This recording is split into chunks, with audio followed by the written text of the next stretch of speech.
প্ৰাক্তন শিক্ষামন্ত্ৰী যতীন মালী আৰু নাই।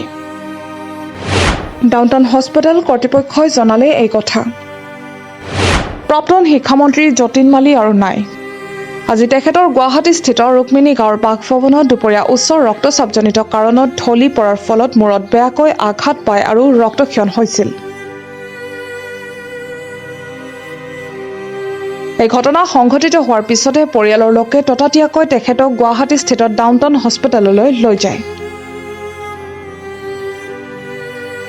ডাউনটাউন কৰ্তৃপক্ষই চিকিৎসাৰ বাবে যথাযথ ব্যৱস্থা গ্ৰহণ কৰে যদিও কোনো সুফল নাপালে।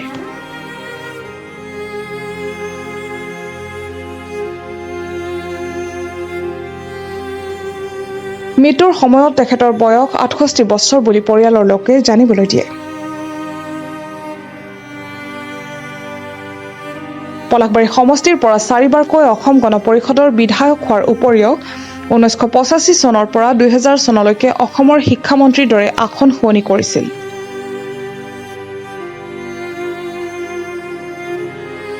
পৰৱৰ্তী সময়ত ২০১১ চনত পুনৰ নিৰ্দলীয় ৰূপত এবাৰ বিধায়ক হৈছিল।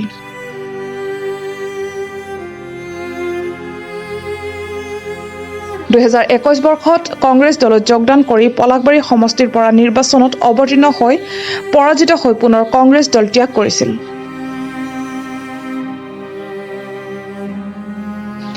এইবেলি তেখেতে নিৰ্দলীয় প্ৰাৰ্থীৰ ৰূপত পুনৰ পলাশবাৰীৰ পৰা প্ৰতিদ্বন্দ্বিতা আগবঢ়াইছিল। আজি আকস্মিকভাৱে তেওঁৰ মৃত্যু হোৱাৰ খবৰ বিয়পি পৰাত অঞ্চলজুৰি শোকৰ ছাঁ পৰে।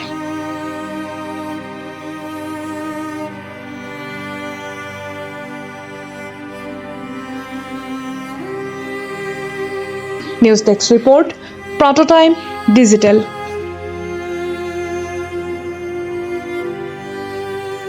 শদিয়াৰ পৰা ধুবুৰীলৈ, বৰাকৰ পৰা ব্ৰহ্মপুত্ৰলৈ সকলোৰে মাজত চিনাকি এটা নাম প্ৰাতঃ টাইম। থলুৱা ভাষা, কৃষ্টি আৰু সত্য বাতৰিৰ আধাৰত প্ৰতিষ্ঠিত খবৰ প্ৰাতঃ টাইমৰ প্ৰতিটো বা বাতৰি পুংখানুপুংখভাৱে চাবলৈ Facebook, YouTube, website, Twitter, Instagram আৰু ব্লগাৰ পেজত লাইক আৰু ফ'ল' কৰক। ধন্যবাদ। অসমৰ সংবাদ জগতখনৰ বাবে এক সুখৰ খবৰ। আপোচবিহীন ৰাইজৰ কণ্ঠ সাপ্তাহিক কবচ পুনৰ এবাৰ অসমৰ ৰাইজৰ মাজলৈ। স্বত্বাধিকাৰী প্ৰণীতা কলিতাৰ দ্বাৰা প্ৰকাশিত আৰু আপোচবিহীন একাংশ নপুৰণি অভিজ্ঞতাপুষ্ট সাংবাদিকৰ দ্বাৰা প্ৰচাৰিত তথা eco printing press, Guwahati, Katabari, গড়চুকত মুদ্ৰিত সাপ্তাহিক কবচ এতিয়া অসমৰ বিভিন্ন প্ৰান্তত উপলব্ধ। আমাৰ ঠিকনা মুখ্য কাৰ্যালয়, অসম ফৰেষ্ট স্কুল, হৰি মন্দিৰ পথ, গুৱাহাটী আৰু উপ কাৰ্যালয় কলিতা মাৰ্কেট, বিজয়নগৰ, কামৰূপ, অসম।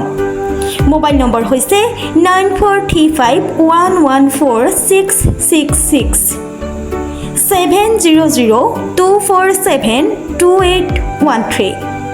আমাৰ ইমেইল আইডি হৈছে kobos2025@gmail.com।